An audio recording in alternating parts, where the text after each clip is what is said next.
Okay, we are going to look at some other special effects in Adobe Premiere, and I call this ghosting.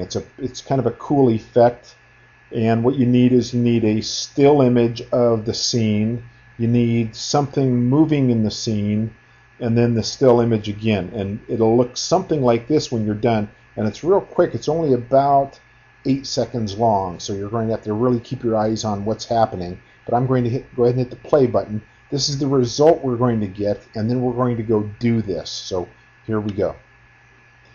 Nothing. All of a sudden you see me fade in, you see Miss Bird pop in, and you see us both disappear. So again, this is kind of a ghosting effect where you have this part of your image right here is your still image, or not your still, but your footage with nothing going on. And then you come in here and you start to bring me in slowly. And at this point where you see this keyframe right here, I will be 100% opaque. Right here, I am completely transparent. So you don't see anything. If I drag the CTI back here, you don't see anything. As you move slowly to the right, you see me fade in. When it gets to that keyframe, I'm 100% opaque. So you can see me clearly, and you're running through me. You're still seeing me here. And then when we get to this next clip right here, Miss Bird suddenly pops in right here. And she just appears like she's Star Trek, beamed me in Scotty type of thing into the frame.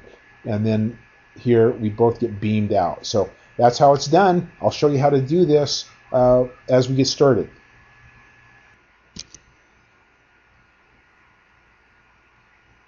So here we go. First thing I'm going to do is drop my ghosting on track, video track 2. I very rarely put anything on video track 1. I always use that for any type of special thing that I need to do later on. So I dropped in that footage into video track 2. And notice I've got the library. I've got a black spot coming up here in a second, right there. And then you see me sitting, and there I am. And then you see Miss Berg next, standing. And then you see another black spot, and then this is just we're not going to use any of this. So first thing I'm going to do is just cut from here on out, from here to the right. So I'm going to click on the razor tool, click here,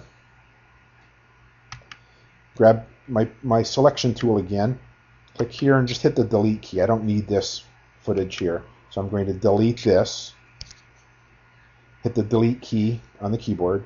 And I need to cut where we see Miss Bird come in, which is about right here.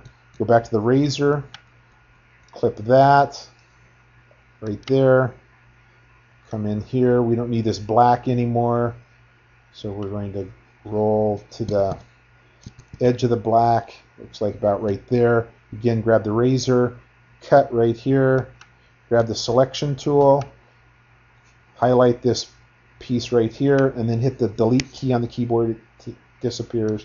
Now I need to cut me, splice me. So now I'm going to find the beginning of where I am, which is right there.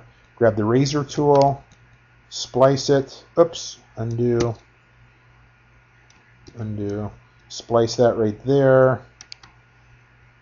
And now let's go here and find where the books start in. So I'm going to cut that black out. So razor, click there, selection, and you get rid of that. Hit delete. So the first thing that I'm going to do is grab the clip of me, which is right here, and drag it to video 3, video track 3. So I'm going to click and drag, click, hold, and just drag it to about right there. So if I grab my CTE and I scrub it, I can see library books, and then all of a sudden I appear, and it's not going to, there I am. So I suddenly appear, but I don't want to suddenly appear. I want to ease into this. So to do that, I'm going to come up here and notice that the CTE also lives up here. If I drag this to the very beginning, I can change this opacity to 0, but I want to come in a couple seconds to about right in here. and I want to make sure that this stays at 100% opaque. So I click on the triangle and the opacity right here. I want to make sure this is at 100%, and the stopwatch, click on the keyframe, and notice what happens up here when I click on the keyframe. It drops in a keyframe. It's 100% right there. If I drag my CTE to the beginning of the clip and I change this now to 0, so I can click in here and type 0, it is now 100% transparent. So as I start to scrub this, and I might not show it in real time, but if I start to scrub this, it will bring me back into the frame slowly until it gets to here, and then I'm 100%.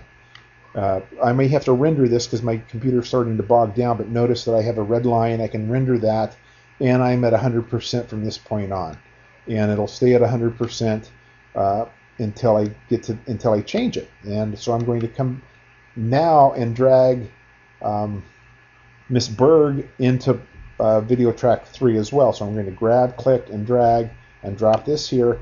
I'm going to copy this down the frame down here. So I'm just going to put my CTE marker here. I'm going to highlight this guy, Control C to copy, Control V to Velcro, and it drops it in. But it dropped it in video track 1 because I had it highlighted, which is okay. I can just click and drag and move it up. So now I have that, and I'm going to now render this red area. It's going to take a while, so I'm not going to show you guys online, but I just hit the Enter key to start to render. And when it's done rendering, I will show you what we've done. And so here it is, the finished effect. And I'm going to hit the space bar and show you, here I come, 100%. Miss Berg pops in, and then we both disappear. Real easy to do. Just make sure you put your keyframes exactly where you want them, and this will be a lot of fun and a piece of cake. Have a great day.